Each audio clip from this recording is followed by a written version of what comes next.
নমস্কার, আমি রিমা। আমাদের শাশুড়ি বৌমার এই চ্যানেলে আপনাদের সকলকে স্বাগত জানাই। গত কয়েকদিন কিছু বিশেষ কারণবশত ভিডিও পোস্ট করতে পারিনি, তার জন্য অত্যন্ত দুঃখিত। এখন থেকে আবার সেই আগের মতোই ভিডিও আপলোড করব। আশা করি আপনারা আগের মতোই আমাদের পাশে থাকবেন। আগের ভিডিওতে আপনাদের সাথে শেয়ার করেছিলাম আমাদের দার্জিলিং ভ্রমণের দ্বিতীয় দিন। দার্জিলিং ভ্রমণের আর 3টি ভিডিও আপনাদের সাথে আমি শেয়ার করব। তার মধ্যে আজ হলো দার্জিলিং ভ্রমণের তৃতীয় দিনের ভিডিও। আগের ভিডিওতেই আপনাদের বলেছিলাম যে আমাদের হোটেলে এই কমপ্লিমেন্টারি ব্রেকফাস্টটা থাকায় আমাদের কিন্তু বেশ সুবিধা হয়েছে। সকালবেলা 9টা থেকে 9:30টার মধ্যে আমরা ব্রেকফাস্ট সেরে সাইট সিনের জন্য বেরিয়ে যাই। যথারীতি আজও সকালবেলা ব্রেকফাস্ট সেরে বেরিয়ে পড়েছি। আজকে ব্রেকফাস্টের মেনুতে ছিল ছোলে ভাটুরে, পাস্তা, চিড়ের পোহা, ব্রেড বাটার, ফ্রুটস আর কফি। আজকে আমাদের ফার্স্ট ডেস্টিনেশন হলো তাগদা গ্রাম। তারপরে ওখান থেকে যাব তিনঝুলে, তারপর লামহাটা। সকালবেলা যখন দার্জিলিং শহর ছেড়ে তাগদার উদ্দেশ্যে রওনা দিই, তখন কিন্তু দার্জিলিংয়ের ওয়েদারটা বেশ সুন্দর, ঝকঝকে রোদ ঝলমলে আকাশ ছিল। এই গ্রামটি দার্জিলিং থেকে প্রায় 30 কিলোমিটার দূরত্বে অবস্থিত। দার্জিলিংয়ের এই অসম্ভব জ্যাম কাটিয়ে আমাদের এই গ্রামে পৌঁছতে বিশেষ একটা সময় লাগেনি। যতটুকু সময় ওই দার্জিলিংয়ের জ্যামেই কেটে গিয়েছে, বাকি রাস্তাটা একদমই ফাঁকা। গ্রামে ঢোকার সাথে সাথে ঠান্ডাটাও যেমন একটু কম লাগছে, ঠিক তেমনই আশেপাশে প্রচুর রকমারি ফুলেরও দেখা পেলাম। আমরা এসে পৌঁছলাম তাগদার বিখ্যাত অর্কিড সেন্টারে। এখানে বিভিন্ন প্রজাতির হিমালয়ান অর্কিডের চাষ করা হয়। চলুন বাইরেটা একটু ঘুরে ভেতরে যাওয়া যাক।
তাগদা থেকে এরপরে আমরা চলে এসেছি তিনচুলেতে। এখানে আসার সাথে সাথেই ওয়েদারটা কেমন যেন পাল্টে গেল। তাগদাতে যেমন রোদ ঝলমলে সুন্দর ওয়েদার ছিল, এখানে কিন্তু আকাশে বেশ ভালোই মেঘ করেছে, আর দূরের পাহাড়গুলোকেও পরিষ্কার দেখাই যাচ্ছে না। এই তিনচুলে ভিউ পয়েন্টটি তাগদা গ্রাম থেকে মাত্র 3 কিলোমিটার দূরত্বে অবস্থিত। গাড়ি থেকে নেবে আমরা সোজা চলে এসেছি এই টি গার্ডেনটায়। শুনেছি এই টি গার্ডেনটার একদম উঁচুতে উঠলে নাকি দারুণ সুন্দর ভিউ পাওয়া যায়, কিন্তু আনফর্চুনেটলি আজকে ওয়েদারটা এরকম মেঘলা থাকায় আমরা না কাঞ্চনজঙ্ঘার দেখা পেলাম, না আদার্স কোনো কিছু দেখতে পেলাম। টি গার্ডেনের উপরে উঠে যেদিকে তাকাই সেদিকেই শুধু মেঘে ঢাকা, তাই কোনো কিছু বুঝে উঠতেই পারলাম না যে এখান থেকে ভিউটা ঠিক কীরকম। তাও আমাদের সঙ্গে যিনি ছিলেন এই লামা ভাই, উনি যতটা পেরেছেন আমাদেরকে বুঝিয়ে বলেছেন যে কোন দিক থেকে কোন ভিউটা পাওয়া যায়, কিন্তু আমাদের ভাগ্যে নেই, তাই আমরা আর কিছু দেখতেও পেলাম না। এবার এখান থেকে আমরা রওনা দেব লামহাটার উদ্দেশ্যে।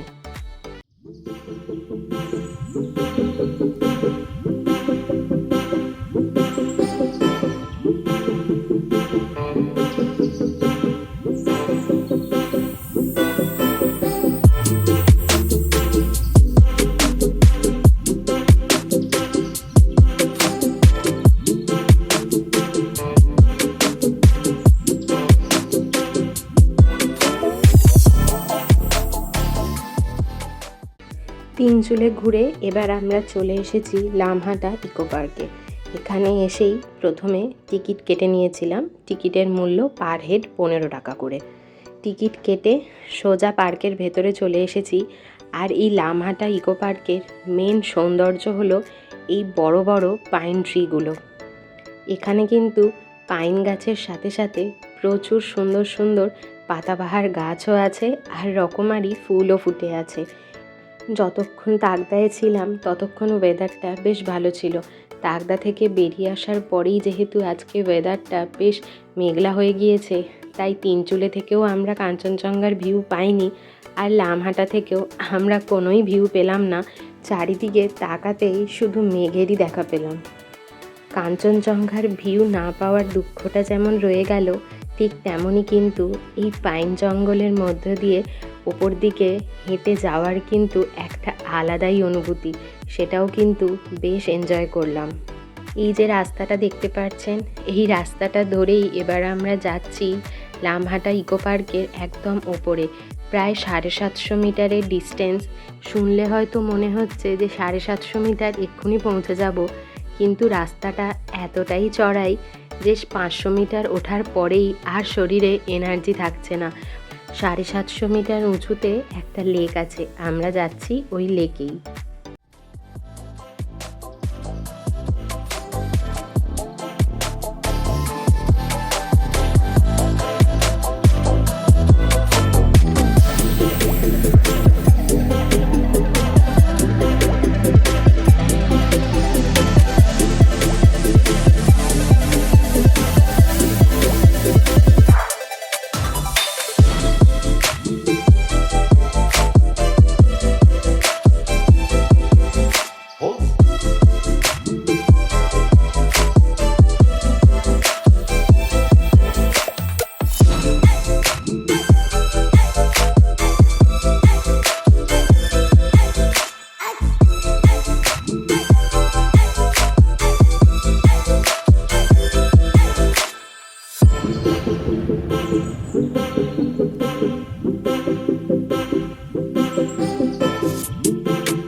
প্রায় আধা ঘন্টা পরিশ্রম করার পরে ফাইনালি আমরা এই লেকে পৌঁছতে পেরেছি। নামাটা খুব একটা কঠিন হবে না, কিন্তু উঠতে ভীষণই কষ্ট হয়েছে। কিন্তু এই ওপরের সৌন্দর্যটা দেখে প্রাণটা জুড়িয়ে গিয়েছে, নিচে নামতেই ইচ্ছে করছিল না। আজকের ওয়েদারটা যদি একটু সানি হতো তাহলে এখানটা আরও ভালো লাগতো। এখানে আসার পরে দেখলাম এই ওপরে বেশ কয়েকটা প্রি ওয়েডিং ফটোশ্যুটও হচ্ছে। দেখে বেশ ভালোই লাগলো, মানুষ কত দূর দূরান্ত থেকে এতটা কষ্ট করে এসে এখানে প্রি ওয়েডিং ফটোশ্যুট করছে। এবার কিন্তু আমাদের বেশ খিদেও পেয়ে গিয়েছে। লামহাটা ইকো পার্ক থেকে বেরিয়ে সোজা চলে এসেছি সামনের একটা দোকানে কিছু খাওয়ার জন্য। এখানে রাইসের কোনো আইটেম পেলাম না বলে আমরা অর্ডার করেছিলাম একটা থুপ্পা আর মোমো। এখন যদিও বা বিকেল 4:30 মতো বেজে গিয়েছে, সেই যে ব্রেকফাস্ট করে বেরিয়েছিলাম আর সেভাবে কিছুই খাওয়া হয়নি রাস্তায়, তাই এখন এতটাই খিদে পেয়ে গিয়েছিল, যাই পাওয়া যায় তাই খেয়ে এবার হোটেলে ফিরে যাব। আর দার্জিলিংয়ে যা জ্যাম হচ্ছে, এখান থেকে বেরিয়ে দার্জিলিং পৌঁছোতে পৌঁছোতে মনে হয় রাত্রি 8টা বেজে যাবে আমাদের। আজকের ভিডিওটা তাহলে এখানেই শেষ করছি। দেখা হচ্ছে পরে আরেকটা নতুন ভিডিওতে। সকলে সুস্থ থাকবেন, ভালো থাকবেন আর আমাদের পাশে থাকবেন। টাটা।